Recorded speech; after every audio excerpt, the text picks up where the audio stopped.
Iya, Keren itu bang. Ah, iya. cuman ada beberapa orang yang masuk keluar masuk hingga bang beradab tadi keluar. Ah, Siap.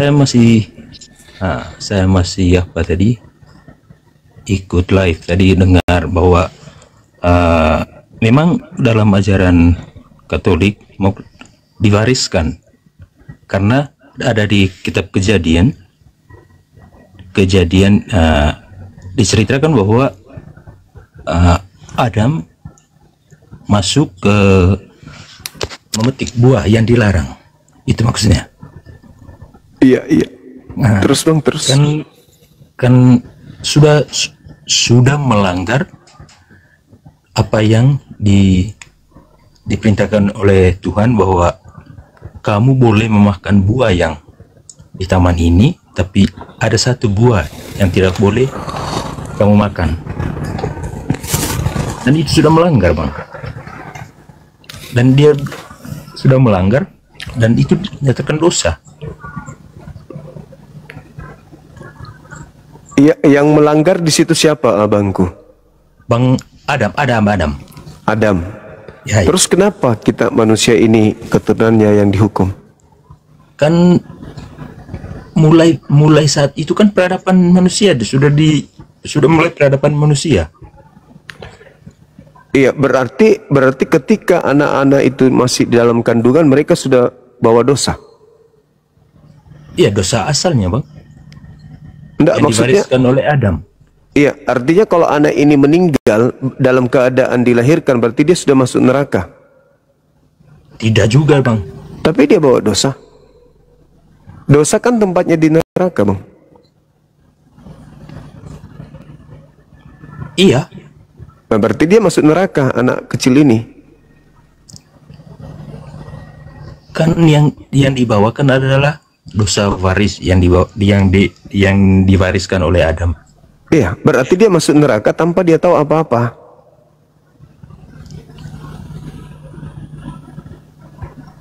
Kan banyak orang Kristen mati dalam keadaan bayi yang belum tahu apa-apa sama sekali. Bahkan untuk mengenal ibunya pun belum bisa. Mati neraka berarti.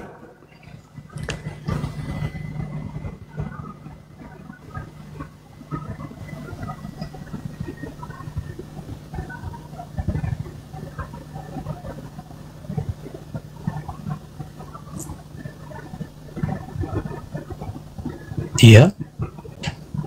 Anak bayi yang belum tahu apa-apa neraka.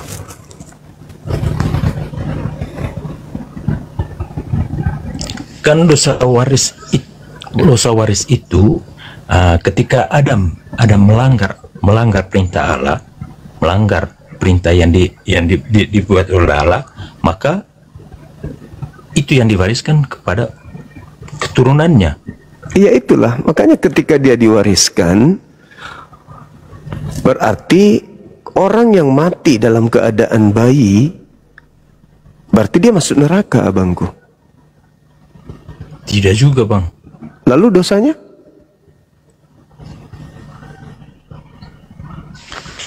Tapi menurut abang?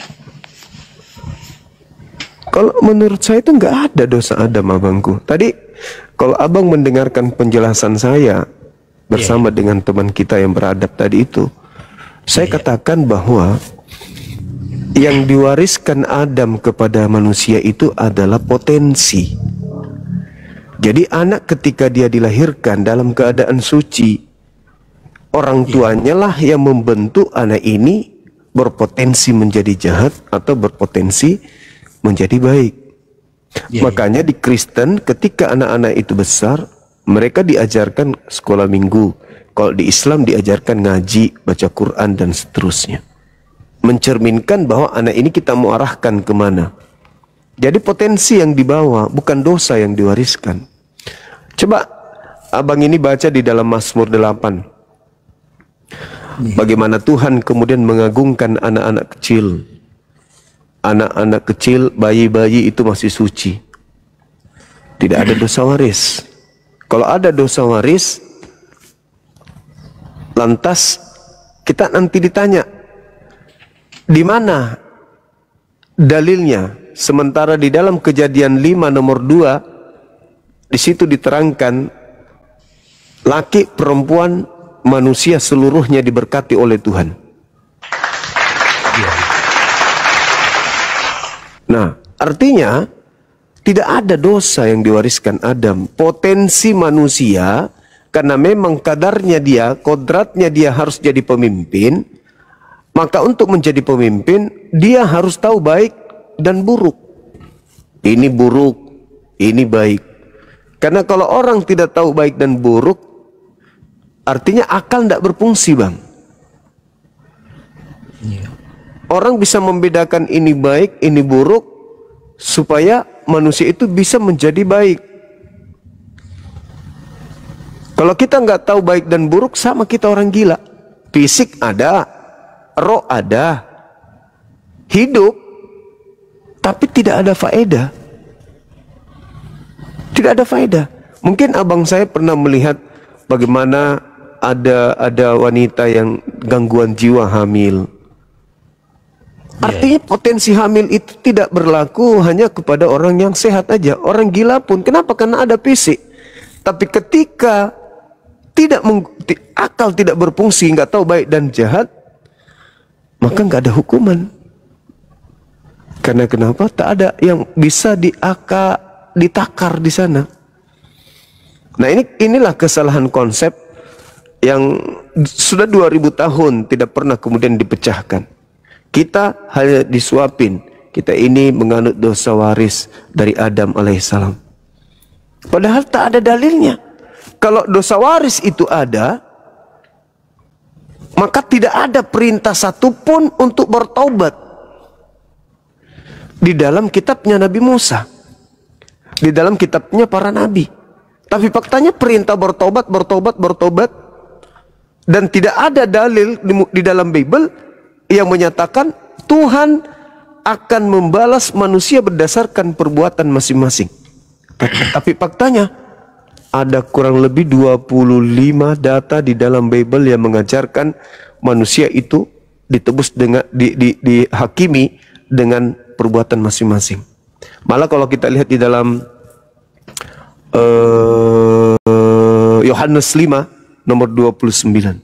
Apa kata Yesus? Manusia akan dibangkitkan dari kubur untuk dihakimi berdasarkan perbuatannya masing-masing. Yang baik akan dibangkitkan untuk hidup, yang mati akan dibangkitkan masuk ke neraka yang jahat. Berarti manusia itu akan dihakimi berdasarkan perbuatan masing-masing. Artinya, kalau dosa waris itu nggak ada,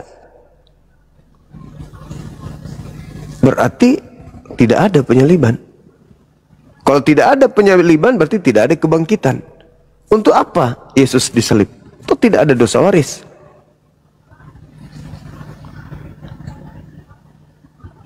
Nah, sedangkan satu-satunya manusia yang mengatakan bahwa ada dosa waris itu cuma Paulus. Kenapa bukan Yesus yang mengajarkan? Sementara dalam Yohanes 3 nomor 16, begitu besar kasih karunia Tuhan akan dunia ini sehingga dia menganugerahkan Yesus sebagai anaknya, sebagai hambanya yang tunggal. Barang siapa yang percaya kepadanya tidak binasa, melainkan memperoleh hidup yang kekal. Nah, berarti Yesus yang harus menjadi tolak ukur. Ada nggak Yesus mengajarkan dosa waris? Tak ada. Cuman Paulus di dalam suratnya Roma 5 nomor 12 yang mendoktrin itu. Kenapa Paulus kemudian mendoktrin bahwa Adam mewariskan dosa ke dunia kepada keturunan? Karena Paulus ingin menjual Yesus sebagai penebusnya. Tapi kalau itu terjadi betul, maka terjadi kelucuan yang tidak rasional, menabrak logika sehat kita, menginjak-injak kemudian ilmu pengetahuan, logika sehat. Coba bayangkan abangku, Adam jatuh ke dalam dosa sehingga mewariskan dosa kepada anak-anaknya, yang tepuk tangan setan. Kenapa? Karena seluruh keturunan Adam sudah jatuh ke dalam dosa, mewariskan dosa. Jadi semua anak Adam itu masuk neraka karena padanya sudah diwariskan dosa. Tapi ternyata Tepuk tangannya setan itu berhenti ketika Yesus mati di atas tiang salib menebus dosa itu. Tapi ada yang aneh. Anehnya di mana? Karena yang membuat kemudian ide, gagasan terjadinya penyaliban justru iblis. Iblis merasuki Yudas. Lukas 22 nomor 3. Maka iblis itu masuk ke dalam Yudas, mempengaruhi Yudas, sehingga Yudas berkhianat kepada Yesus dan menyerahkan Yesus kepada imam-imam. Jadi muncul pertanyaan. Adam jatuh karena dosa, dosa diwariskan oleh karena iblis. Iblis membuat Adam mewariskan dosa kepada keturunannya. Keturunannya semua jatuh dalam dosa.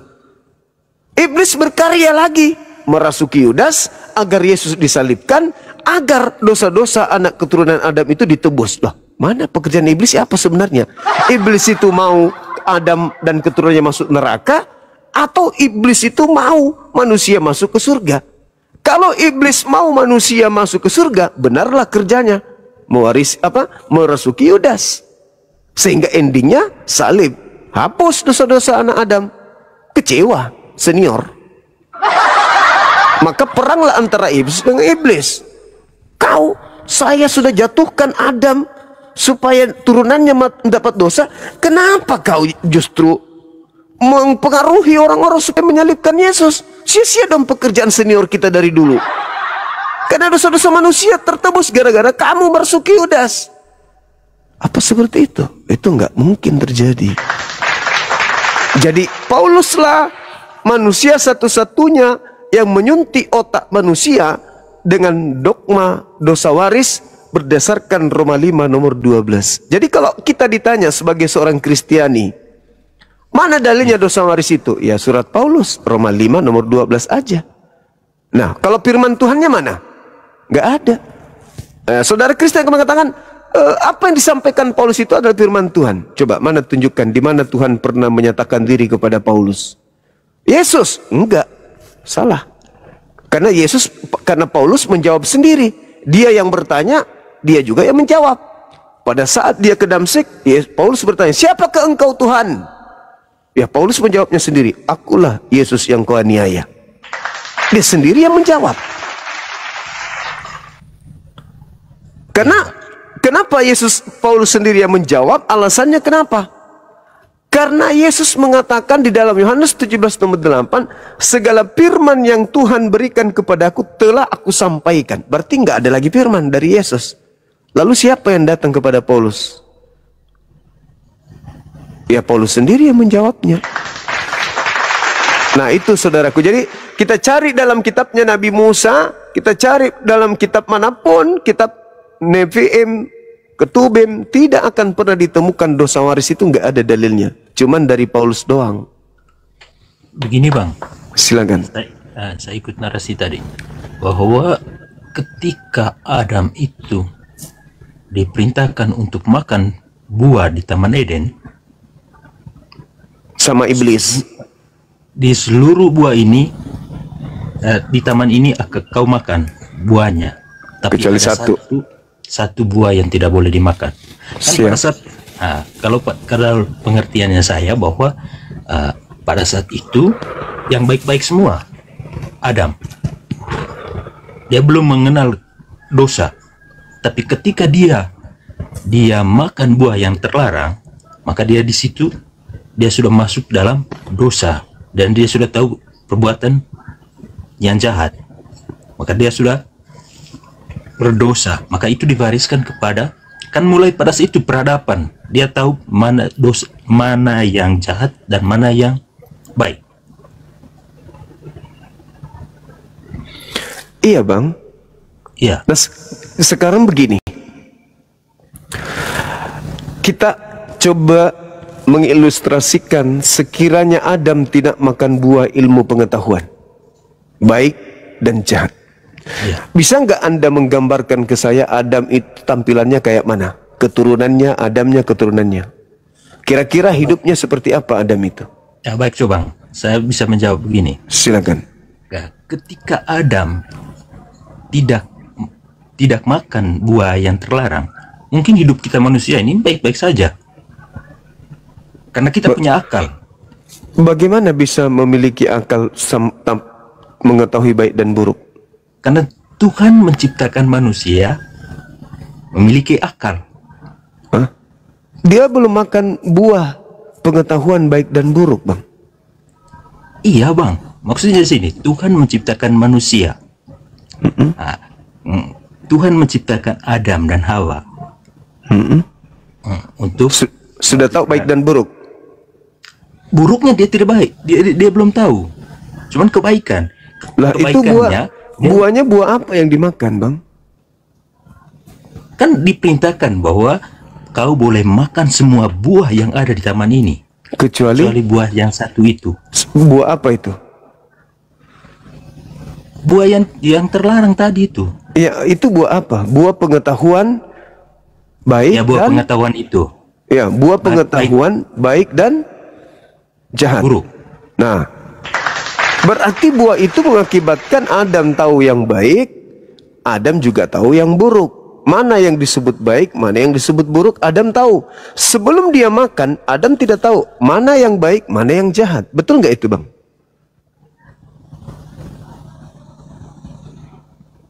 Nah, sekarang kalau Adam nggak makan itu, Adam nggak tahu mana yang baik, mana yang buruk. Kira-kira gimana hidup kita ini kalau kita nggak tahu baik dan buruk? Bedanya dengan kera apa?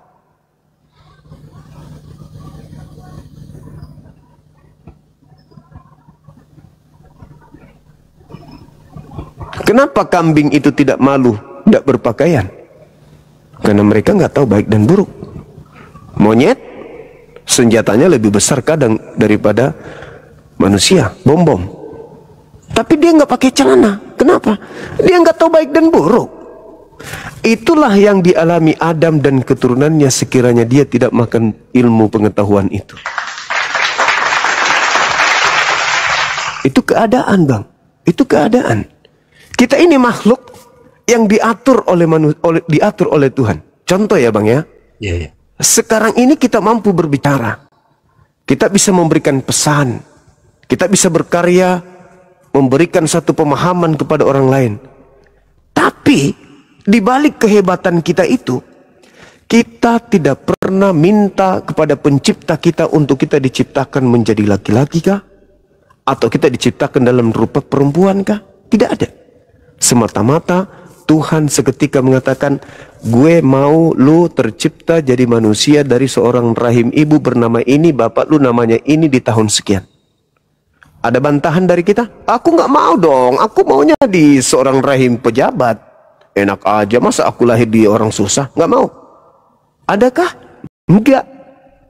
Seketika dikatakan dalam Mazmur 33 nomor 9, aku Tuhan hanya memberi perintah, maka semuanya jadi. Aku Tuhan, aku yang berkuasa, kita manusia diatur. Jadi ketika dikatakan kodratmu seperti ini, ya inilah yang terjadi. Tetapi tidak ada kemudian pembelaan terhadap kelemahan kita dengan mengkambing hitamkan Adam. Ini potensi yang diwariskan Adam itu potensi sama seperti pencipta kita. Dalam kaidah Kristen, manusia itu serupa dengan Tuhan. Harusnya mempertanggungjawabkan narasi itu bahwa Tuhan itu berpotensi mendatangkan kejahatan. Berarti kita juga manusia berpotensi mendatangkan kejahatan. Nah, sedangkan Tuhan itu adalah posisi yang paling tertinggi. Tak ada yang bisa mengaturnya. Kalau Tuhan mengatakan bengkak perutmu, bengkak. Kau lahir dalam keadaan satu tangan aja lahir. Kau lahir dalam keadaan tanpa kaki, lahir, nggak ada yang bisa membantah. Makanya dalam Al-Quran itu kaidahnya la yas'al amma yaf'al. Tidak ada yang bisa bertanya, Tuhan kenapa kau begini? Kenapa kau begitu? Nggak ada. Tuhanlah yang akan bertanya ke kita, kenapa kau tidak menuhankan aku? Kenapa kau tidak sujud kepada aku? Bukan kita yang bertanya kepada Tuhan. Apalagi sampai mengkambing hitamkan ciptaannya. Tuhan mengatakan kepada malaikat, aku akan menciptakan pemimpin di atas muka bumi yang levelnya serupa dengan gambarku. Dia mendengar, saya maha mendengar. Dia melihat, saya maha melihat. Saya maha pencipta, dia bisa berkarya, dia bisa mencipta. Saya maha kuasa, mereka bisa berkuasa. Ya kayak mana kita ingin mensifati sifat yang sedikit dari Tuhan, mewakili Tuhan menjadi pemimpin di alam kecil ini, kalau potensi itu tidak diberi, yaitu bisa baik, bisa jahat pengetahuannya, mengerti baik dan buruk. Jadi seharusnya kita ini keturunan Adam berterima kasih kepada kakek kita Adam dan Hawa, bukan mengutuknya dan memfitnahnya di hadapan Tuhan. Cobalah, sebelum Nabi Adam alaihissalam itu dicipta, di dalam Kejadian, jangan ke Al-Quran, di dalam Kejadian 1 nomor 26, apa kata Tuhan di situ? Marilah kita menciptakan manusia. Tujuannya apa diciptakan? Untuk berkuasa di mana? Di bumi. Kira-kira kalau manusia tidak tahu baik dan buruk, bisa nggak dia berkuasa? Berkuasa terhadap binatang.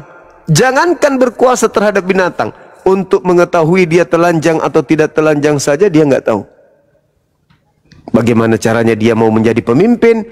Dia akan menjadi pemimpin, dia akan berkuasa terhadap ikan-ikan di laut, berkuasa atas apa yang ada di darat dan di udara. Kayak mana bang? Adam untuk mengetahui dirinya telanjang saja tak kagak.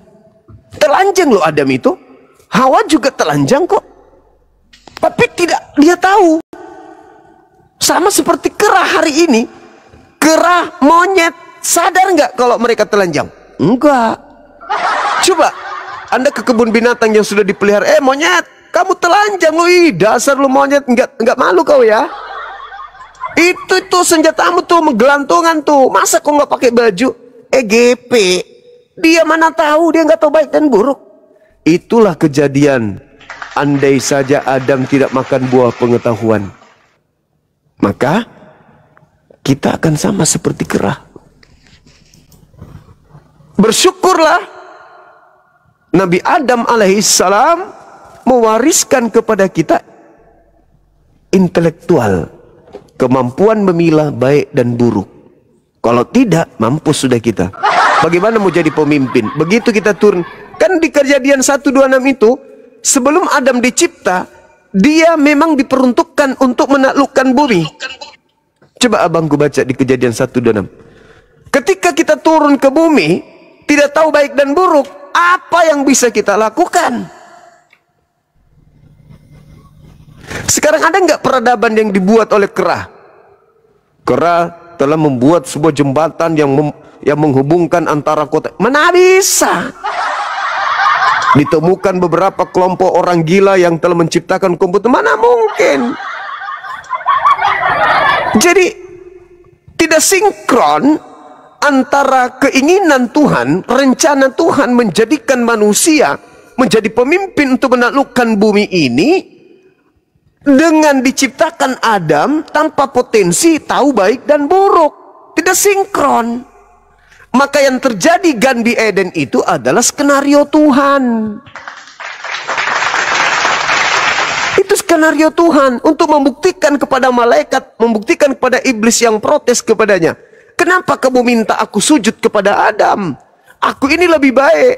Aku dari api, dia dari tanah. Ngapain aku sujud? Allah mengatakan apa? Lu, sehebat-hebatnya lu, sepanjang-panjangnya umur lu, kamu tidak bisa menerbangkan besi. Adam bisa. Itu kelebihannya Adam. Oke, kalau begitu kata iblis, izinkan aku akan giring semua mereka masuk ke neraka bersamaku, kecuali hambamu yang berakal. Nah tuh. Jadi kalau kita tidak berakal dalam beragama, kita hanya ikuti doktrin, ajal akan datang, masuk ke neraka ditanya, lu hidup di dunia pakai akal nggak? Pakai. Menurut lu Tuhan itu punya kelemahan nggak? Enggak. Yesus kalau nggak makan lapar nggak lapar. Kalau dia nggak minum haus nggak haus. Kalau nggak tidur ngantuk nggak ngantuk. Lemah nggak itu? Itu. Kau ada akal tapi kau nggak pakai. Nah ini masalahnya di mana? Sedangkan Adam makan ilmu pengetahuan baik dan buruk aja, saudara Kristen tidak bisa membedakan antara manusia dengan Tuhan. Apatah lagi kalau Adam tidak makan buah ilmu pengetahuan baik dan jahat. Makan aja kita tidak mengerti. Ini yang membangkitkan Lazarus ini Tuhan atau manusia? Udah jelas-jelas dia manusia kok. Masih dianggap Tuhan. Apa yang menyebabkan seperti itu? Karena Yesus berkata, waspadalah kepada penyesat yang datang kepadamu memakai namaku dan berkata, akulah Kristus. Mereka akan menyesatkan banyak orang. Berarti memang ada penyesat yang membawa-bawa nama Yesus untuk menyesatkan manusia. Kita kalau tersesat, Bang, ya kita nggak tahu apa-apa. Contoh, misalnya kita dalam hutan tersesat, kita nggak tahu ini kemana, ini arahnya kemana. Cuman mengikuti apa saja yang ada. Ada kilat di sana agak terang, kita ke situ. Kita nggak tahu apa-apa. Nah, sama lah ini. Ketika orang Kristen kita tanya, siapa yang mengajarkan kalian adanya dosa waris? Donsen. Tapi itu adalah satu kekuatan yang mencengkeram saudara, yang tidak pernah tersentuh. Nanti setelah Islam yang membuka cakrawala berpikir itu, barulah, oh iya ya. Jangan karena saya Islam, tidak Kristen, kebenaran yang saya sampaikan ditolak. Jangan karena Paulus Kristen, meskipun salah, tetap aja diterima. Berarti percuma Adam mengetahui baik dan jahat, kalau kita tidak bisa membedakan itu. Kalau di Islam itu, unsur maqala, wala tansur man qala. Itu kaidah. Lihat apa yang dikatakan orang tersebut. Jangan kau lihat siapa yang berkata. Jadi kalau dia penjahat berkata, tapi yang disampaikan itu adalah benar-benar kebenaran berdasarkan akal sehat, terima. Meskipun orang itu baik, tapi kalau yang disampaikan itu adalah kejahatan, jangan terima. Nah, itulah yang saya ingin katakan. Saudara-saudara Kristen saya itu sebenarnya secara logika, secara akal, banyak yang membenarkan. Sebenarnya yang disampaikan Bang Suma itu benar. Cuman karena kita beda agama, maka ditolak apa yang kusampaikan. Karena beda Tuhan, maka ditolak. Padahal sebenarnya sisi kemanusiaan saudara-saudara Kristen itu mengiyakan apa yang saya katakan. Cuman karena saya beda agama, karena Islam saya Bang Suma, mereka Kristen, maka ditolak. Itu namanya apa dalam Islam? Zalim. Sudah tahu kebenaran, tetap ditolak. Kenapa? Ya, gengsi, sombong. Sama seperti iblis. Kenapa iblis tidak mau sujud menghormat kepada Adam? Ya kan tidak segolongan. Meskipun neraka akibatnya, iya. Meskipun neraka akibatnya, yang penting saya tidak sujud menghormat ke Adam. Nah, itulah yang terjadi. Orang yang sombong, sudah diajarkan kebenaran, tetap bertahan kepada kesombongannya. Tunggu aja. Sehari, 2 hari, 3 hari, sebulan, setahun. Innalillahi wa inna ilaihi raji'un. Pertanggungjawabkan di hadapan pencipta. Oke Bang. Oke, silakan Bang. Begini Bang. Siap. Ketika Tuhan menciptakan manusia, seperti di Kejadian 1:26 tadi, Iya. bahwa baiklah kita menjadikan manusia menurut gambar dan rupa. Dan ayat itu, maksudnya ayat ini menunjukkan bahwa manusia memiliki sesuatu yang unik, yang membedakannya dari ciptaan lain, yang serupa dengan Allah. Ini bukan berarti manusia secara fisik serupa dengan Allah, tapi lebih pada aspek-aspek seperti kemampuan berpikir, berkehendak, dan memiliki moralitas. Berarti konsep Tuhan menciptakan manusia itu sudah baik. Dia menciptakan manusia berpikir, berkehendak, dan memiliki moralitas. Kuasa dia diberikan untuk menguasai ciptaan yang lain, menguasai bumi, termasuk ikan, burung, dan lain-lain di muka bumi ini. Tapi ketika Adam melanggar perintah yang diperintahkan oleh Tuhan supaya tidak memakan buah yang terlarang itu, maka mulai dari situlah manusia jatuh dalam dosa. Sudah mulai mengenal perbuatan jahat. Kalau dalam pengertian saya, Bang, bahwa ketika orang melanggar perintah, berarti dia sudah melanggar aturan.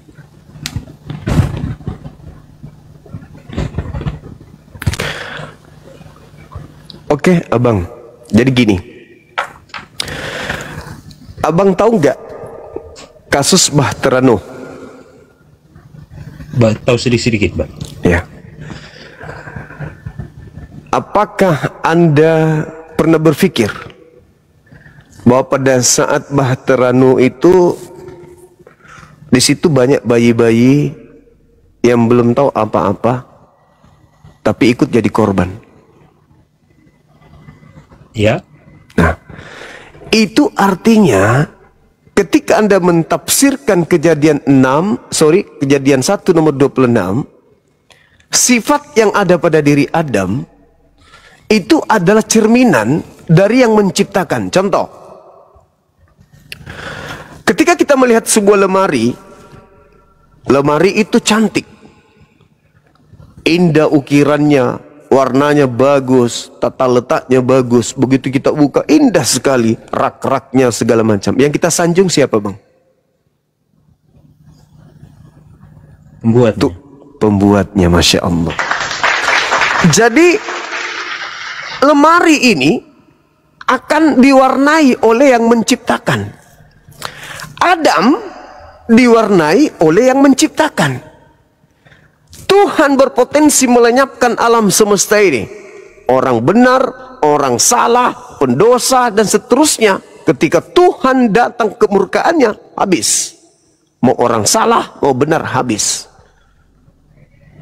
Aceh. Tidak semua pendosa di sana. Habis ketika Tuhan mau. Apa artinya ini? Ketika saudara mengatakan dia diciptakan serupa dengan Tuhan, oke. Justru karena dia serupa dengan Tuhanlah, maka Adam wajib hukumnya punya potensi melakukan kejahatan dan wajib hukumnya melakukan kebaikan. Menurut saudara, anak-anak yang tidak melakukan dosa lantas kemudian dibunuh dengan adanya bencana alam, kalau kita takar dengan pemikiran sehat kita, logika kemanusiaan, Tuhan jahat nggak? Tidak. Kenapa Anda tidak mengatakan jahat? Karena kalau konsep Tuhan bebas. baik. Ya. Bebas. Membunuh orang-orang yang tidak memiliki kesalahan. Misalnya ada sekelompok di kampung itu, ada tempat di sana maksiat. Terjadi perkumpulan orang-orang yang suka sesama. Iya, iya. Tuhan datangkan bencana. Di situ ada orang yang tidak begitu, ikut mati. Kalau secara manusia ini, kalau secara manusia jahat. Tuhan jahat. Nah, tuh. Jadi potensi jahat itu tercermin kepada Adam. Bahwa Adam bisa melakukan kejahatan, bisa melakukan kebaikan. Karena itu sifat yang dicerminkan oleh yang telah menciptakannya. Bukan karena dia mewariskan, bukan karena dia gagal. Tidak, karena potensi itu memang ada. Ketika Adam diuji, kenapa dia dia kan dicipta untuk di bumi. Kenapa dia disimpan di surga? Kenapa dia disimpan di surga, di Gan Eden? Karena di situ ingin dibuktikan bahwa ciptaanku ini benar-benar sempurna. Nah, ketika misalnya nih abangku, Adam dicipta di Gan Eden, tapi dia lurus aja. Dia nggak tahu ini baik, ini buruk. Dia nggak tahu. Buktinya dia telancang, dia nggak sadar. Tidak ada gangguan kemudian dari iblis. Kalaupun ada jutaan iblis datang, nggak ngaruh. Kenapa? Karena tidak ada potensi jahat pada dirinya. Apa yang terjadi? Bisa jadi pemimpin? Tidak bisa. Turunkan Adam ke bumi, menghadapi keadaan alam semesta. Ribuan tahun yang lalu. Belum semodern sekarang. Sudah ada parang, sudah ada senjata yang lain. Belum ada apa-apa. Turunkan Adam. Di mana Adam tidak tahu baik dan jahat. Bisa dia jadi pemimpin? Gak bisa. Ular kobra sudah datang, Bang. Di sampingnya menari-nari begini.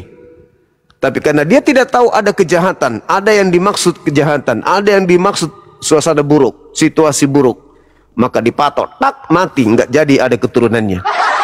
Jadi rencana Tuhan itu gagal segagal-gagalnya. Maka Adam diturunkan ke bumi harus dipersenjatai dengan akal. Bisa tahu baik, bisa tahu yang jahat.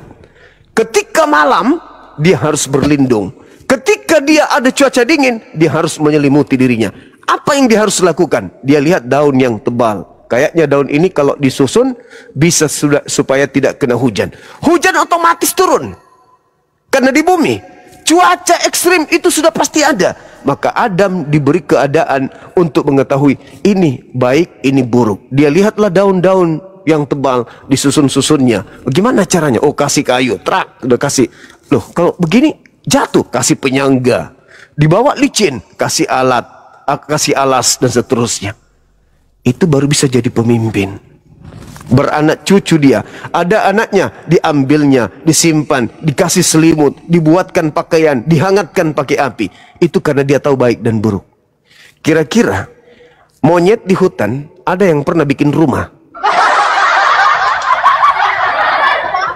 Karena kedinginan, karena kehujanan. Pernah nggak kita berpikir kemana kera ini ketika hujan? Ada yang di goa, ada yang di pohon.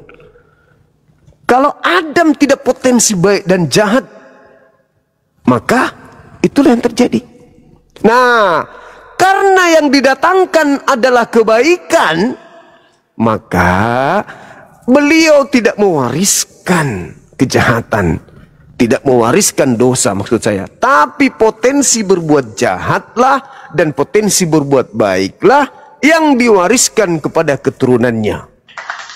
Karena kapan dia tidak makan buah pengetahuan baik dan buruk, maka yang diwariskan kemudian kepada keturunannya adalah kebodohan.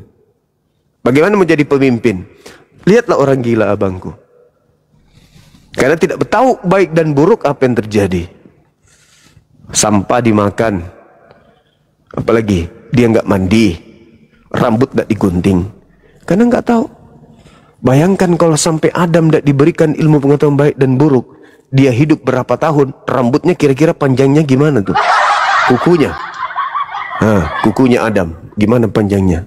Tai giginya itu mungkin setiap hari kalau disikat, kok disikat? Enggak disikat, sudah tebal giginya, bibirnya sudah bengkak ke atas. Karena sudah banyak keju di mulut. Kenapa dia nggak tahu baik dan buruk? Maka yang harus kita ucapkan dari keturunan ke Adam ini adalah syukran, terima kasih wahai kakekku Adam, berkatmu kami semuanya mulia hidupnya. Bukan justru difitnah, wariskan dosa. Itu makanya saya katakan kepada teman-teman saya, sebenarnya itu bukan dosa yang diwariskan, tapi kebohongan yang diwariskan secara terstruktur. Dalil nggak ada, hanya dibuat-buat aja. Coba abangku baca kemudian di Roma 5 nomor 12 itu kan lucu. Nah sekarang kalau itu dikatakan potensi gara-gara Adam kita bisa merasakan maut. Oke, Yesus turun ke bumi. Pada hari ini ketika engkau makan katanya mati. Mati kau ketika kau makan buah itu, hari ini juga datang iblis. Makanlah, justru kalau kau makan kau hidup kekal. Faktanya Adam dilempar ke bumi. Nah Yesus datang membatalkan itu. Dia batalkan itu dosa. Artinya sengat dosa adalah maut. Karena adanya Adam makan buah makanya berdosa, maka manusia mengalami kematian. Oke, kita ikuti. Yesus turun nih ke bumi. Aku turun ke bumi untuk menebus dosa Adam. Oke, silakan lu mati. Ketoprak. Innalillahi wa inna ilaihi rajiun. Kita tunggu ada nggak yang mati setelahnya. Masih bermatian keturunan Adam. Jadi dosa yang adalah maut yang ditebus Yesus itu mana? Andai saja ketika Yesus turun, habis mati disalib, tidak susah lagi orang mencari nafkah, istri tidak susah lagi melahirkan, tidak ada lagi orang bermatian, maka itu baru betul. Faktanya kok masih bermatian? Berarti apanya yang ditebus ini? Jangan-jangan ini cuma akal-akalan supaya kita menyembah kepada Kristus. Betul. Begini Bang, Silakan. nah, kan konsep awal Tuhan menciptakan Adam, konsep untuk menciptakan manusia. Kan saya ikut narasi Abang tadi, rencana Allah untuk menciptakan manusia. Itulah Adam dan Hawa.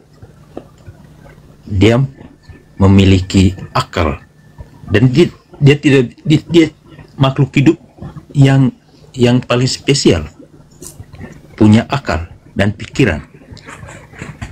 Ketika Adam melanggar perintah Allah untuk tidak memakan buah di Taman Eden itu, buah yang terlarang itu, maka disitulah konsep manusia itu diciptakan di bumi. Dia dilahirkan, bayi yang dilahirkan adalah bayi yang dosanya diwariskan. Ketika Allah membuat konsep penciptaan manusia itu, manusia kan, kita ini semua manusia keturunan dari Adam. Konsep awal Tuhan menciptakan manusia, menciptakan langit dan bumi, untuk menguasai langit dan bumi beserta isi-isinya itu, bahwa diciptakan Adam dan Hawa. Itulah kita manusia. Dosa, misalnya seperti yang Bang bilang tadi, bahwa bayi yang baru lahir, dosa asal berakar pada dosa pertama manusia. Itu yang disebabkan ketidaktaatan Adam dan Hawa. Adam dan Hawa ini konsep Tuhan untuk menciptakan manusia itu tadi, untuk melanjutkan keturunannya. Begitu Bang, kalau menurut saya. Jadi begini, saudaraku, analogi sederhananya gini. Mudah-mudahan bisa dipahami ya. Iya ya. Pabrik mobil. Mobil itu punya potensi maju, punya potensi mundur. Ketika kemudian dikatakan mobil ini ketika ada pohon di depan, jangan kau lurus, harus kau belok. Maka diciptakanlah mobil ini sebelum dioperasionalkan uji coba, potensi belok kanan, potensi belok kiri. Dibuatlah mobil ini dengan cetakan sesuai dengan apa yang diinginkan oleh pabrik. Bisa mundur, bisa maju, bisa kiri, bisa kanan. Uji coba kendaraan, uji coba, trek, tak terbunyi. Habis itu jalan, trek, tek. Yang satu mengatakan belok kiri, yang satu mengatakan belok kanan. Ada yang si curang. Ini orang mau supaya orang mobil ini ditabrakkan. Maka berkatalah yang di kiri, lurus. Tapi yang satu mengatakan, kayaknya tadi pesannya ke kanan deh, kok lurus? Kan ada pohon di dalam. Ah enggak, justru kalau kau terlurus, kau tidak akan nabrak pohon itu. Apa yang terjadi Bang? Nabrak, tepak. Sekarang, apakah kendaraan-kendaraan berikutnya itu mewarisi kesalahan yang terjadi? Atau potensi mobil ini bisa nabrak, bisa kiri, bisa kanan yang ada pada kendaraan-kendaraan yang lain? Itu analogi sederhananya. Jadi ketika Adam dicipta sebagai manusia pertama, Allah melihat, oh ada potensi untuk nabrak, ada potensi untuk lurus. Bukan berarti kesalahan kendaraan yang tadi itu disimpan kemudian untuk diwariskan kepada kendaraan yang lain. Enggak. Mobil-mobil yang ada itu dalam bentuk fi aksani takum, dalam bentuk yang sempurna. Manusia diciptakan, dilahirkan oleh ibunya, keluar dari kandungan, cetakannya bersih tanpa noda. Bukan berarti Karena ibunya tadinya nabrak pohon, begitu anaknya lahir nabrak pohon terus tiap hari. Enggak. Potensi bang, potensi. Ketika Allah mengatakan, kamu jangan makan buah pohon itu adalah buah pengetahuan baik dan jahat. Jangan kau tabrak pohon yang ada di depan. Oke, didengarkan. Tapi ada si penggoda datang, yang memang tugasnya untuk menggoda. Tidak, saya harus suruh dia nabrak pohon. Maka apa yang terjadi? Mobil ini nabrak pohon. Tidak mewariskan keadaan itu kepada anak-anaknya harus nabrak pohon. Enggak. Karena mobil ini nabrak pohon, maka seluruh mobil wajib nabrak pohon. Tidak. Tidak sama sekali. Maka yang ada yang sebenarnya adalah potensi. Sudah dicetak nih. Ada potensi kamu nabrak pohon, ada potensi kau tidak mau nabrak pohon. Terserah lo. Lo mau ngebut, lo mau santai, semua aku serahkan kepada kalian. Potensi-potensi itu sudah aku ciptakan kepadamu dan kepada keturunanmu. Maka Tuhan kemudian memberikan juru-juru selamat. Diutuslah Musa, diutuslah Yesus, diutuslah Nabi Muhammad. Untuk apa? Untuk membimbing mobil tadi agar jangan salah tabrak. Karena kenapa? Ada saja pembisik. Belok kanan dong. Ketika mobil mengatakan salah kalau ke kiri, pembisiknya mengatakan kiri, kiri. Ada mengatakan lurus, tapi pembisiknya bilang bengkok ke kanan, belok ke kanan. Tabrakan hancur. Potensi itu ada kepada kendaraan yang sudah dibuat oleh pabrik. Tetapi bukan berarti kesalahan yang dilakukan mobil yang pertama dibuat itu adalah mewarisi kesalahan-kesalahan itu sampai mobil itu semua bonyok. Tidak. Tapi potensi untuk bonyok nabrak pohon itu senantiasa ada. Itulah bukti bahwa kendaraan itu sudah dalam bentuk yang paling sempurna. Karena kalau dia lurus aja, alam semesta ini adalah alam tempat ujian. Kalau manusia yang ada pada diri hanya kebaikan aja, lalu apa kemudian seninya dinamika hidup ini? Bukankah dinamika hidup ini bang, ketika hari ini kita mendengarkan anak kita, ayah kenapa sayang? Aku dapat merah, aku nggak naik kelas. Sedih kan?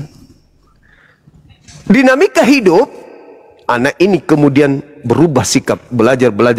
Di tahun depan, ayah alhamdulillah anakmu ranking 1. Dinamika hidup, karena adanya baik dan jahat. Kalau tidak ada itu, siapa yang mau belajar? Siapa yang mau sekolah? Siapa yang mau cari kerja? Tuh yang ada cuman kebaikan doang. Kenapa ada kebaikan doang? Karena sampah pun kita makan, kalau ini tidak berfungsi, nggak tahu baik dan buruk, itu adalah sebuah kebaikan. Orang gila makan sampah nasi yang basi, yang berulat, karena dia tidak bisa memikirkan ini baik, ini buruk. Kenapa lalat lebih suka sampah? Karena lalat tidak tahu baik dan buruk. Kenapa orang gila tidak kena hukum? Karena orang gila tidak tahu baik dan buruk. Maukah kita seperti itu? Tentu tidak. Ketika Adam potensi bisa nabrak, bisa mundur, bisa ke kiri, Tuhan tepuk tangan. Lihatlah wahai malaikat, lihatlah wahai makhluk langit. Nih ciptaanku yang paling sempurna. Kalian enggak? Ini aku ciptakan memang spesial untuk menjadi pemimpin di bumi. Itu bang. Jadi yang diwariskan Adam ke kita, potensi.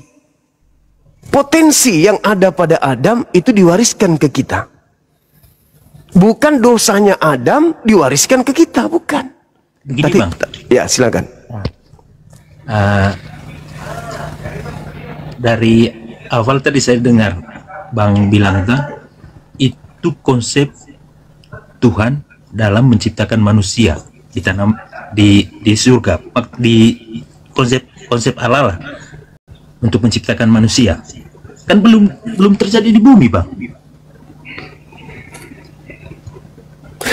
Kalau menurut saya maksudnya begini, konsep Allah untuk menciptakan manusia, seperti yang bang bilang tadi, konsep untuk menciptakan mobil, membuat mobil.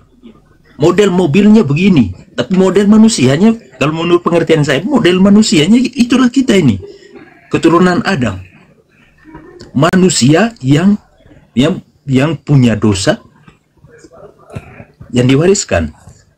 Maksudnya begini bang, konsep menciptakan manusia, seperti yang abang narasikan tadi, bahwa konsep untuk menguasai langit dan bumi.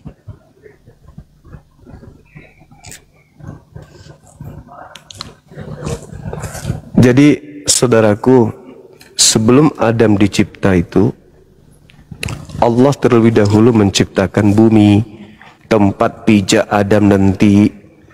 Jadi Allah tahu di situ ada sungai, di situ ada laut, di situ ada gunung, di situ ada lembah, di situ ada kemudian padang gurun, di situ ada binatang buas, di situ ada binatang berbisa.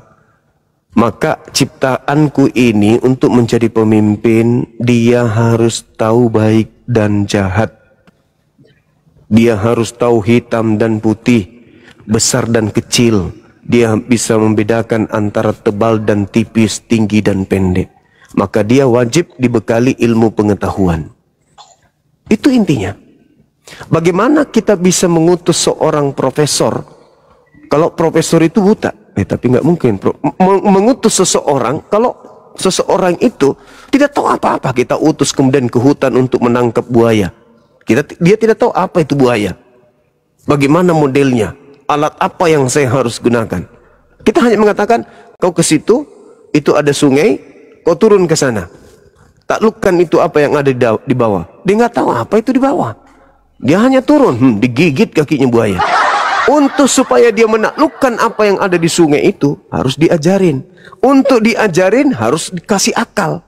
Supaya punya dimensi, di mana dimensi ini adalah alat untuk menangkap sinyal-sinyal apa yang terjadi di sana. Ya Tuhan ini kan maha tahu. Tuhan ini maha pencipta, maha sempurna. Maka diciptakanlah manusia itu dalam bentuk sempurna. Kalau Adam tidak tahu baik dan buruk, kayak mana ceritanya dia menaklukkan bumi? Jadi yang terjadi harusnya kita ini berterima kasih, tidak mengkambing hitamkan. Contoh misalnya nih, ketika pola itu kita anggap benar. Kenapa kamu berzina? Ya karena aku sudah diwariskan dosa itu dari Adam. Kenapa engkau mencuri? Karena sudah diwariskan. Toh kita kan manusia sudah kodratnya itu berdosa. Oh salah. Potensi yang ada pada dirimu, kau bisa jadi orang baik, bisa menjadi orang jahat. Tergantung kamu pilih yang mana. Jangan kau Adam kau kambing hitamkan. Yang melakukan kamu. Begitu juga Adam melakukan, dia tanggung sendiri. Oh enggak bang, andaikan Adam itu tidak makan buah pengetahuan, kenapa? Kita masih di Taman Eden, nenekmu kiper. Kita ini dicipta memang untuk di bumi, bukan di Gan Eden. Itu cuman tempat singgah untuk menguji kemudian kelayakan Adam untuk ke bumi, untuk diperlihatkan kepada makhluk-makhluk yang lain. Nih, tengoklah nih makhluk ini. Wajar dia untuk jadi pemimpin di bumi, bukan kalian. Tengok dia. Dia punya potensi taat, dia potensi untuk tidak taat. Nah, kalian bisa apa? Kalau Adam bisa, maka dibuktikan. Oh, luar biasa. Apa potensi yang kedua yang dimiliki oleh Adam? Ketika Adam itu khilaf, ketika Adam itu bersalah, bertaubat dia. Wah, ini makhlukku, ciptaanku yang paling sempurna. Turun. Keturunanmu juga akan melakukan hal yang sama. Ketika mereka khilaf, mereka akan bertaubat. Dia tidak butuh penebus yang lain. Dia akan bertobat dan mengakui kesalahannya kepadaku. Nah, itu yang betul. Saya kira begitu abangku. Karena kalau kita hanya bergelut secara logika saja tanpa didukung oleh dalil juga itu kurasa tidak maksimal. Begini bang, mungkin sedikit. Silakan.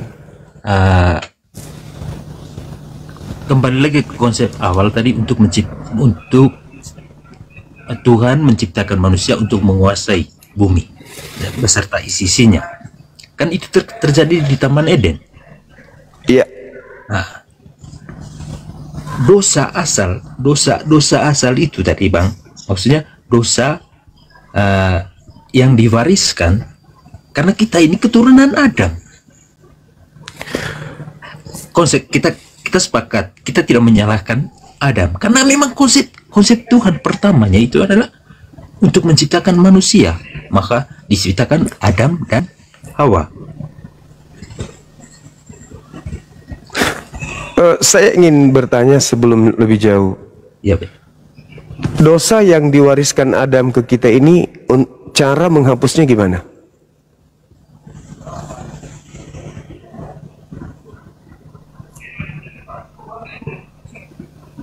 Kan begini bang, dosa asal kondisi manusia diwariskan dari dosa pertama Adam dan Hawa yang menyebabkan kodrat manusia menjadi lemah dan rentan terhadap dosa, namun tidak menghilangkan kemampuan manusia untuk memiliki kebaikan.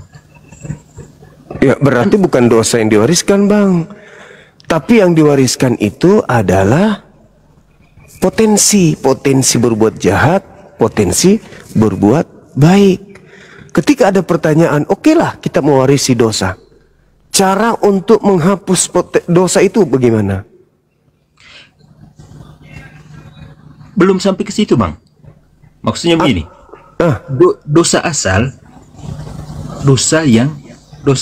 kalau menurut saya imani, dosa asal dapat diartikan sebagai dosa yang dilakukan Adam.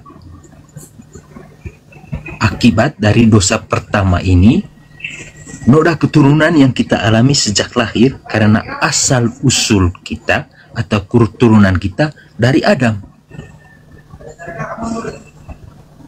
Iya, caranya menghapuskan dosa itu?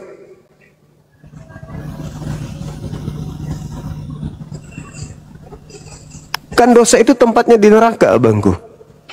Iya. Kalau tidak diampuni, maka tempatnya di neraka. Nah, sekarang bukan kita yang melakukan, Adam.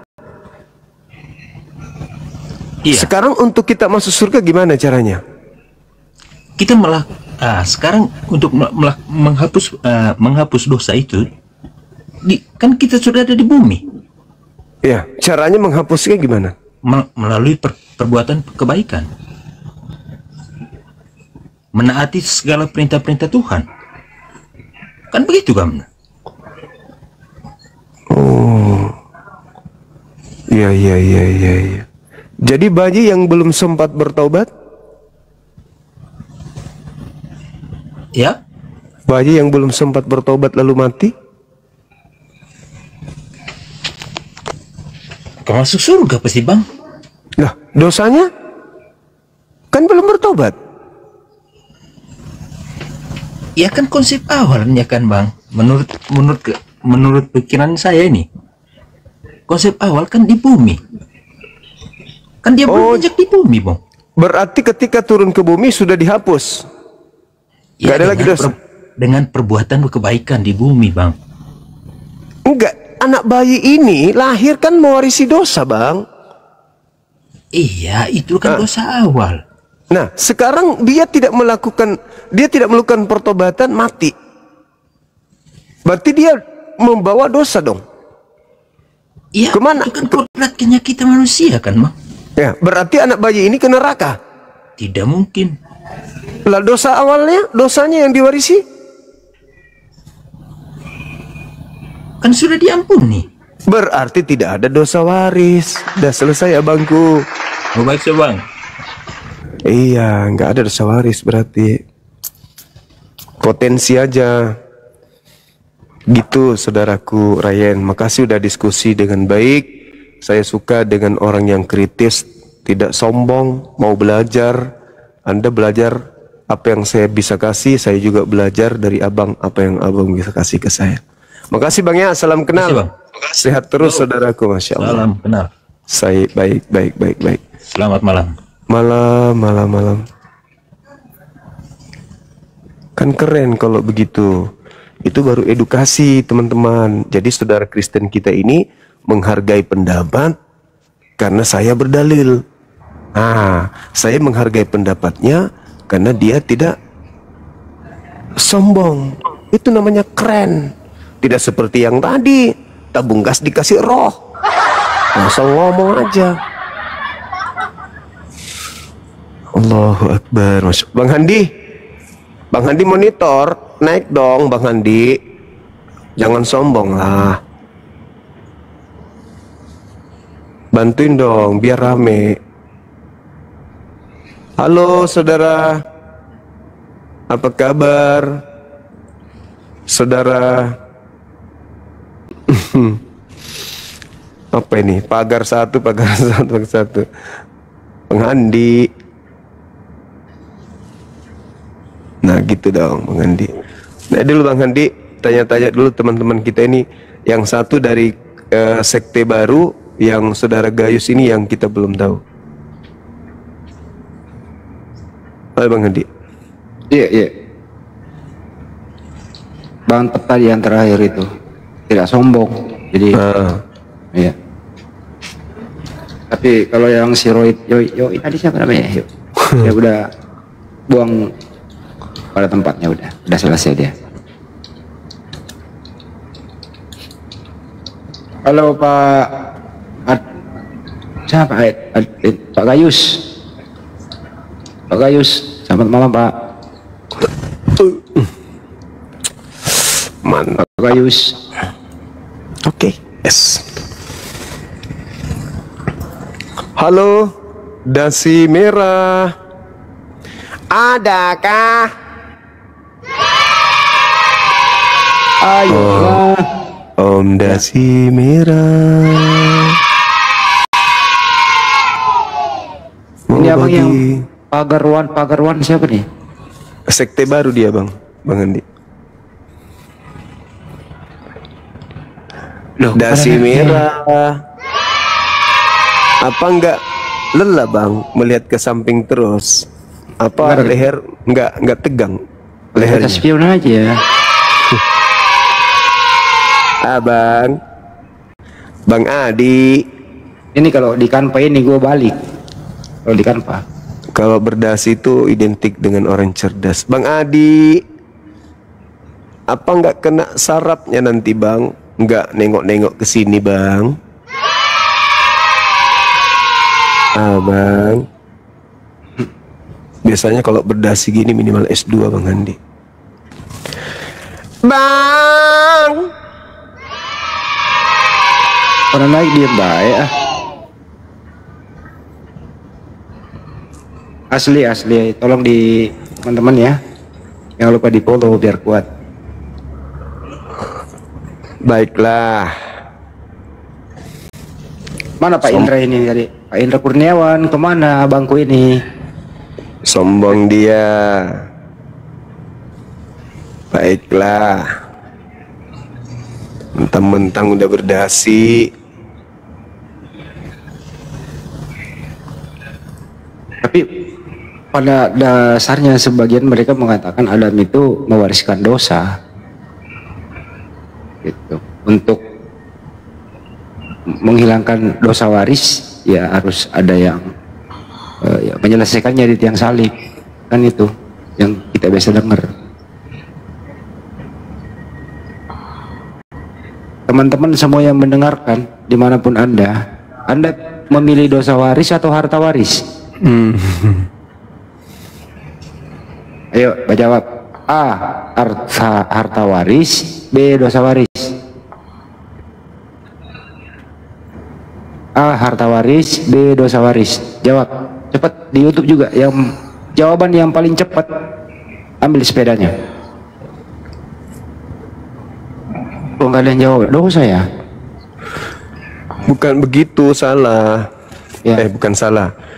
Tidak terlalu keren Bang Andi. Yang benar pilih mana? A. Dosa waris.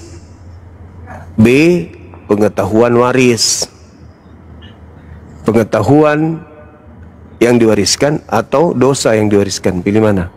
Tapi rata-rata orang mengajar harta warisan gimana sih Bang Andi, kalau orang sudah punya pengetahuan Bang Andi, ya. Harta warisan itu akan mengekor Bang. Betul. Mengekor. Ada kawan saya namanya Bom. Dia punya banyak harta dari orang tua, tapi karena dia tidak punya pengetahuan, ya dibodoh-bodohi. Iya, dibodoh-bodohi.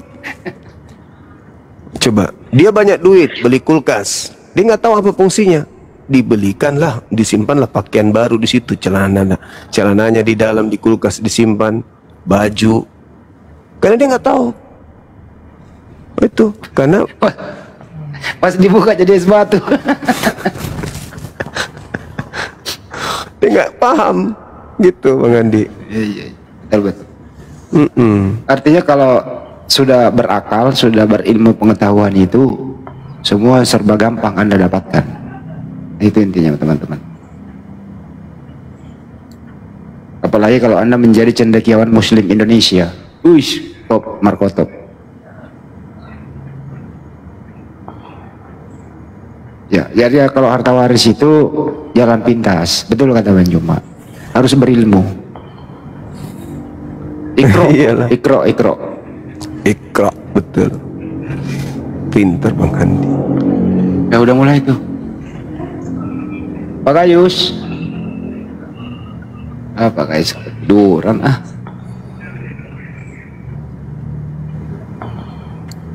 Jadi Nabi Adam alaihissalam itu memang ada hikmahnya buat kita semua dengan kisah memakan buah kuldi itu. Kalau enggak, ya enggak ada yang kita dapat. Ada. Jadi gorila kita. Tapi ada orang lain memanfaatkan itu sebagai warisan dia. Siapa lu? Mau saya sih nggak mau dosa diwariskan, enak aja. Ya enggak lah. Kalian aja kali, kami nggak mau.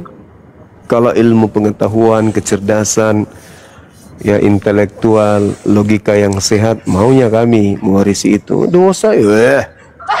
Siapa yang mau mewarisi neraka? Ya, ilmu pengetahuannya kan tercipta di sana sebenarnya. Iya. Iya Pak Juser. Assalamualaikum warahmatullahi wabarakatuh. Waalaikumsalam warahmatullahi wabarakatuh. Dikit aja Bang Andi, usul aja di setiap akhir live ya, kasih kesempatan untuk Muslim naik untuk memaparkan istilahnya ilmu yang didapat tadi apa bisa dipaparkan. Misalnya saya gini, saya mendapatkan ilmu dari Bang Zuma ini tadi soal dosa waris ini. Sebelumnya saya nggak ngerti, belum tahu. Ternyata Bang Zuma bisa memaparkan tentang warisan apa tadi selain dosa, ilmu pengetahuan. Ternyata Adam mewariskan kita ilmu pengetahuan. Ini saya baru sadar. Kemarin saya nggak sadar. Setahu saya Adam nggak mewariskan dosa, gitu aja. Setelah mendengar ini tadi, oh ya bener Bang Zuma, ternyata yang diwariskan oleh Nabi Adam itu pengetahuan, bukan dosa. Hidup Islam. Betul, memang Islam luar biasa. Betul. Baru sadar saya. Jadi selama ini bukan salah ya, bukan pemahaman saya yang dulu salah, enggak, kurang tepat atau kurang lengkap gitu loh. Bukan dosa yang diwariskan, tapi ilmu pengetahuan. Terima kasih Bang. Makasih ya Bang, sama-sama. Saya menjadi tahu. Terima kasih. Makasih. Sama-sama Bang. Itu aja. Siap. Iya Bang. Terima kasih. Sama-sama. Siap. Assalamualaikum. Waalaikumsalam warahmatullahi wabarakatuh. Ya kan Allah Subhanahu wa taala Maha tahu ya Bang Juma ya. Iya, iya Bang Andi. Jadi apa yang Bang Andi ya? Akun Sahabat Bang Zuma ini kan akun besar tuh. Tapi alhamdulillah berhasil kita mencuci saudara-saudara punya konsep saudara-saudara punya pemahaman bahwa Sahabat Bang Zuma itu palsu, sehingga mereka nggak tahu kalau kita live dipikirnya yang palsu. Iya kan ya? Akhirnya mereka tidak kesini. Ya nggak apa-apa, nggak masalah. Karena mereka trauma. Sahabat Bang Zuma itu palsu karena pandai. Penipu itu benar-benar lihai Bang Andi. Tema kita, apakah eksekutor salib pahlawan, dia bikin juga seperti itu. Gila, keren. Caranya menyesatkan itu seperti iblis yang di Ganbi Eden. Aduh, berhasil. Mereka ini plagiat profesional. Iya. Tapi blow on. Ini nanti dibuat juga tema kayak gini tuh. Yang problem adalah kok bisa ada umat Islam percaya di sana itu? Ini yang perlu diedukasi gitu teman-teman. Bang Wendy. Ya, assalamualaikum warahmatullahi wabarakatuh. Waalaikumsalam warahmatullahi wabarakatuh. Waalaikumsalam warahmatullahi wabarakatuh. Ya, Bang Uma sehat, Bang Cuma, alhamdulillah. Alhamdulillah abang sehat. Ya Bang, saya hanya ini aja sih, untuk menghindari itu akun-akun Bang Juma yang disalahgunakan itu, sebaiknya ya seperti ini, open cam begini, jadi orang mau meniru itu sulit, bahwa setiap Bang Juma online itu selalu on cam gitu. Itu untuk menghindari itu juga bagus sih, saya setuju Bang Juma. Insya Allah Bang, insya Allah. Ya, jadi di mana Bang Juma live pasti on cam gitu, jadi nggak ditipu. Siap. Gitu aja sih Bang Juma, sehat selalu. Ilmunya Makasih ya Bang. Ya, ilmunya saya sedikit banyaknya saya belajar lebih banyak dari Bang Juma. Makasih Bang Juma. Assalamualaikum warahmatullahi wabarakatuh. Jadi Bang, waalaikumsalam warahmatullahi wabarakatuh. Jadi Bang, yang Adam wariskan ke kita dosa atau pengetahuan? Diwariskan itu ya harta lah, nggak mungkin Dosa. Ya. Iya, ya pengetahuan udah jelas Bang, pengetahuan udah pasti itu ya. Kalau dosa nggak mungkin, dosa masa dosa diwariskan, nggak percaya saya. Kalau harta diwaris ngajar gitu. Ini dosa. Ya nggak masuk akal Bang, saya buat orang sehat mah nggak masuk akal aja. Dosa kok diwariskan. Sampai anak-anak itu mati tidak bertobat masuk neraka. Nah itu nggak masuk logika lagi, lebih mana itu? Lebih parah Bang ya? Lebih parah Bang. Ya, intinya saya ilmu dari Bang Juma makin bertambah, iman semakin kuat lah, intinya gitu Bang. Pokoknya Alhamdulillah. Panjang umur, sehat selalu gitu. Makasih Bang, makasih. Masya Allah. Ya udah gitu aja Bang Juma. Makasih ya Bangku. Kasih ya Bangku. Soalnya profilnya ini kalau Bang Andi. Ya. Ya, Assalamualaikum Bang. Waalaikumsalam warahmatullahi wabarakatuh. Waalaikumsalam warahmatullahi wabarakatuh. Ya gini Bang. Jadi ilmu yang saya dapat malam ini Bang, bahwasanya pertama manusia jatuh ke dalam dosa gara-gara iblis. Nanti akhir ujung-ujungnya iblis juga yang menghapus dosa manusia. itu ilmu yang dapat, yang saya dapat malam ini Bang. Benar-benar blow on noten ini Bang. Berarti IQ Bang Dede ini mantap. Iya. Karena nggak semua orang bisa mencerna apa yang saya sampaikan. Iya. Luar biasa. Saya simak dari tadi kan. Jadi iblis merasuki Yudas untuk menebus dosa. Keren. Berarti iblis mau agar manusia masuk surga. Keren. Iya, kalau Oten itu dipakai akalnya, nggak mungkin dia percaya Bang. Keren. Iya, nggak mungkin dia percaya itu. Keren. Ya, itu aja Bang. Terima kasih ilmunya. Sama-sama. Apa dulu Bang Dede? Bang Ya. Dede, ya kan main biliar tuh. Iya. Saya uji logikanya nih. Oke. Kalau bola putih disodok Bang, paling agak agak atas dikit. Ya. Terus disodok sebelah kanan, dia mantul kemana Bang? Ke kiri Bang. Pintar. Oke Bang Andi. Berarti arah baliknya ya, pintar. Iya. Oke. Tidak sia-sia Bang pakai profil itu. Kapan-kapan kita ini ya sparring ya Bang ya. Oh, aku jauh Bang, Sumatera Barat Bang. Ya masa gampang lah Bang itu. Iya, oke.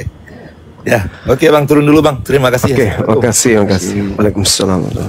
Jadi sahabat-sahabat sekalian, yang ditangkap oleh Bang Dede adalah andai saja Yesus tidak turun sampai kiamat nih ya.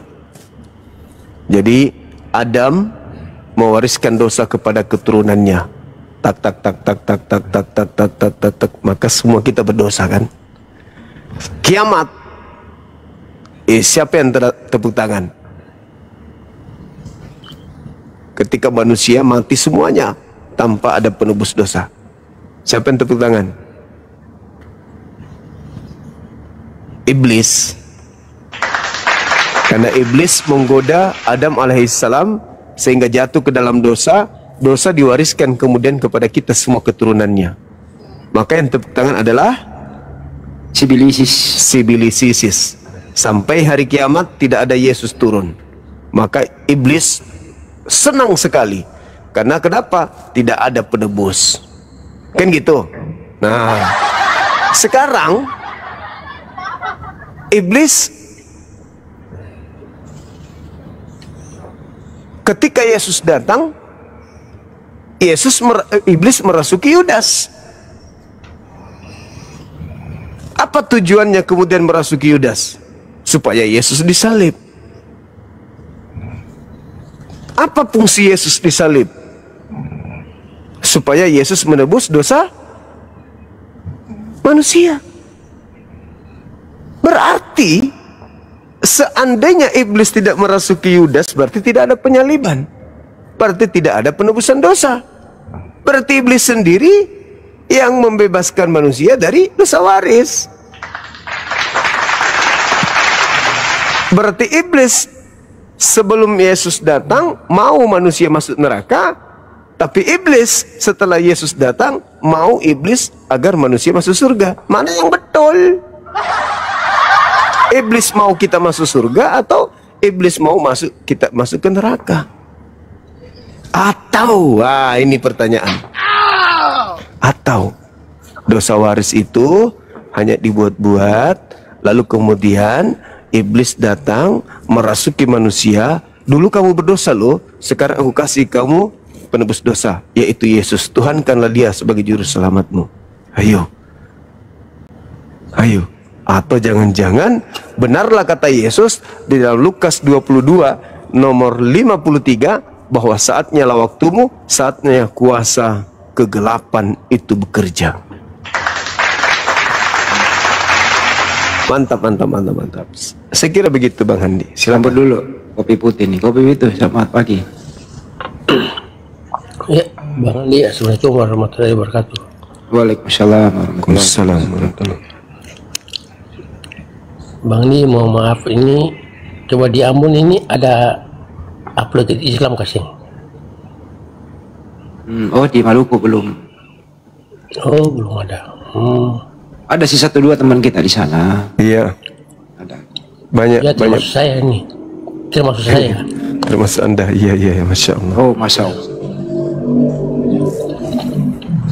Enggak ada perkumpulan upload Islam di Maluku ini. Dibentuklah abangku di sana, teman-teman dikoordinir ya. Ya, baik. Ya, mudah-mudahan untuk pembentukan upload Islam di Maluku harus tercapai. Amin, insya Allah. Iya. Oke. Masya Allah. Ya. Banyuma. Iya, makasih Bang. Ya. Siap. Bang Tapi Handi, ada pertanyaan. salam. Waalaikumsalam warahmatullahi wabarakatuh. Tapi ada pertanyaan yang bagus ini Banyuma. Tanah biasanya Bang Handi kalau macam saya naik biasa tanah sudah dijual ke belum? Ya, masa. Iya Bang.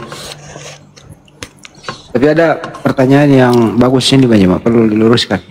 Siap. Sering ditanyakan oleh Oten. Kalau iblis itu kerjanya jahat, menyesatkan manusia, kenapa diciptakan? Kenapa dibiarkan? Nah itu. Bukan. Tuhan menciptakan kejahatan. Tuhan menciptakan kebaikan. Maka Tuhan itu disebut Maha Pencipta. Karena Tuhan menciptakan segala-galanya. Yang ada di atas muka bumi ini manis, pahit, kecut, sakit, pedih, itu semua dicipta oleh Allah. Jadi Tuhan menciptakan rasa, Tuhan menciptakan kejahatan, Tuhan menciptakan kebaikan, Tuhan menciptakan segala-galanya. Itulah dikatakan Maha Pencipta. Kenapa ada iblis? Karena pada diri ciptaan itu ada potensi untuk membangkang. Karena Tuhan menciptakan segala sesuatunya. Nah, kalau Tuhan tidak menciptakan segala sesuatunya, hanya menciptakan kebaikan saja, maka hidup ini tidak punya dinamika. Hidup kita tidak berdinamika, maka hidup kita tidak sempurna. Maka Tuhan menciptakan segala fasilitas itu. Itulah skenario Allah. Makanya di dalam kaidah Islam, bagaimana Allah menciptakan segala sesuatunya, kita nggak tanya kenapa Allah menciptakan kejahatan, kenapa Allah begini, nggak ada itu. Mau gue, saya yang berkuasa kok. Ngapain lu tanya gue? Emang lu yang Tuhan? Gue yang perlu tanya lu ngapain aja ketika hidup? Gue kasih fasilitas ini, lu ngapain aja? Jadi itu pertanyaan konyol itu. Kenapa konyol? Karena mereka menganggap iblis itu tidak diciptakan. Kata siapa?